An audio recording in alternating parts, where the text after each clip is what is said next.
Pourquoi est-il si compliqué de vivre une vie sexuelle libre et épanouie? Je suis Antares Adivi, thérapeute sexuelle. J'accompagne les hommes, les femmes et les couples à retrouver et vivre une sexualité libre et épanouie. Alors, si vous êtes de ces personnes qui se posent mille et une questions dans leur couple, pourquoi je ne suis pas sexuellement heureuse?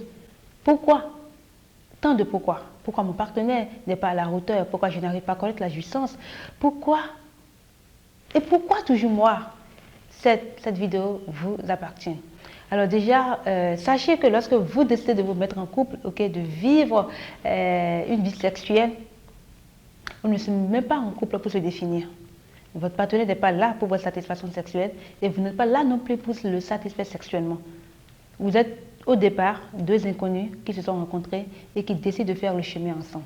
Alors pour faire un chemin ensemble, il faut de la patience, il faut de la compréhension, il faut de la tolérance. Il faut prendre conscience que je ne suis pas l'autre et que l'autre n'est pas moi et que nous sommes mis ensemble, d'accord, pour trouver un chemin commun, pour trouver une harmonie et pour vivre une vie heureuse. Et si on passe sur ce champ, ce n'est pas à l'autre de définir votre parchemin, ni à vous justement de définir celui de votre conjoint.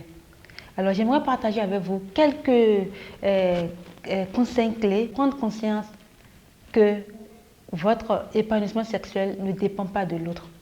Il faut apprendre à se connaître. Il faut savoir qui nous sommes réellement. Quels sont les champs vibratoires qui s'opèrent à nous parlant de la sexualité.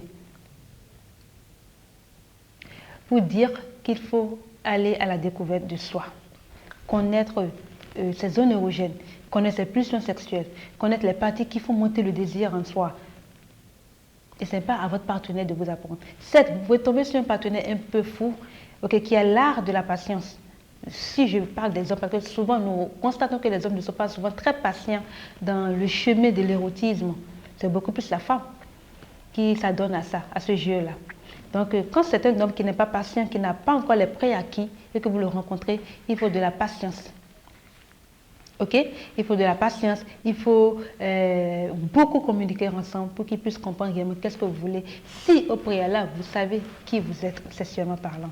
Alors, si vous ne le savez pas, la première chose à faire, c'est d'aller à la découverte de votre personne, de vos érogènes, des parties qui suscitent plus le désir en vous. Et comment le faire? C'est d'apprendre à s'auto-faire à l'amour. Oui, on peut s'auto-faire à l'amour. Alors, la seconde clé que j'aimerais dire également, c'est que lorsque tu as appris à te découvrir toi-même, tu sais comment tu peux ressentir le plaisir, tu as appris à jouir toi-même et que tu rentres maintenant dans le jeu de la séduction avec ton partenaire, tu sais désormais comment l'orienter. Lorsqu'il s'attarde sur une partie qui ne suscite pas trop de plaisir en toi, tu sais comment dire chérie. J'aime bien quand tu passes par là. Chérie, j'aime bien quand tu me touches les mamelons. Chérie, j'aime bien quand tu vas au niveau de l'entrejambe. Là, vous vous guidez et il prend conscience de ce qui te donne plaisir. Et comme ça, il dit pour lui, tu dis pour toi et vous créez le chemin ensemble. Mais si vous lui dites cela et qu'il n'est pas dans ce champ, ou peut-être ses croyances ne lui permettent pas de s'ouvrir jusqu'à cette dimension de la sexualité qui, pour vous, vous procure du plaisir, il faut communiquer. Tout doucement, il ne faut pas aller brusquement, mais de temps en temps revenir dessus et lui montrer pourquoi il est important pour vous de vivre cette sensation-là. Il ne finira pas céder s'il vous aime, parce que certes, il prendra son plaisir avec vous, mais également, il va vouloir vous permettre également de vivre votre fantasme simplement. Et la troisième chose également que j'aimerais dire, c'est que lorsque vous êtes en plein rapport, vous êtes en relation avec votre partenaire et que vous vous disputez, il y a des situations d'inconfort entre vous, il ne faut jamais, jamais, jamais dormir sur ses lauriers sans régler le problème. C'est très important. Et juste après 2 heures, après la situation, appelez-vous, parlez-en et passez à autre chose.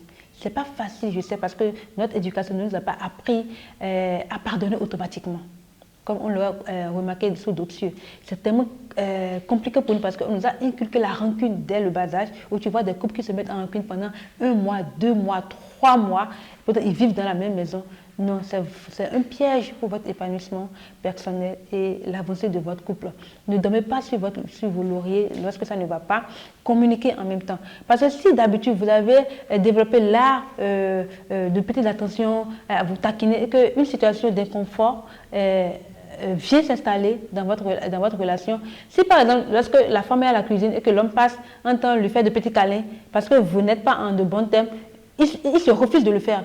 Et ça peut durer un jour, 2 jours, 3 jours. Donc, cette situation prend corps dans votre maison, s'installe dans votre maison et vous éloigne mutuellement, spirituellement, sexuellement, physiquement. Et du coup, le temps de se rendre compte de cela, le temps est passé. Et ça devient lourd maintenant, la réconciliation. Une chose est sûre, l'amour, peut diminuer des degrés. Donc, je vous exhorte à ne pas dormir sur vos lauriers, à communiquer et toujours communiquer et faire part de vos sentiments à votre partenaire parce qu'il ne sait pas ce qui se passe dans votre tête. Il faut l'exprimer et vice-versa. C'est tout ce que j'avais à partager avec vous. Si vous avez aimé, n'hésitez pas à nous laisser vos messages sur le lien en dessous de la vidéo ou simplement allez sur le site éveilintime.com pour plus d'astuces, de techniques, d'informations concernant comment vivre une vie sexuelle libre et épanouie. Alors, c'était Éveil Intime by Antares Adivi. On se dit à bientôt.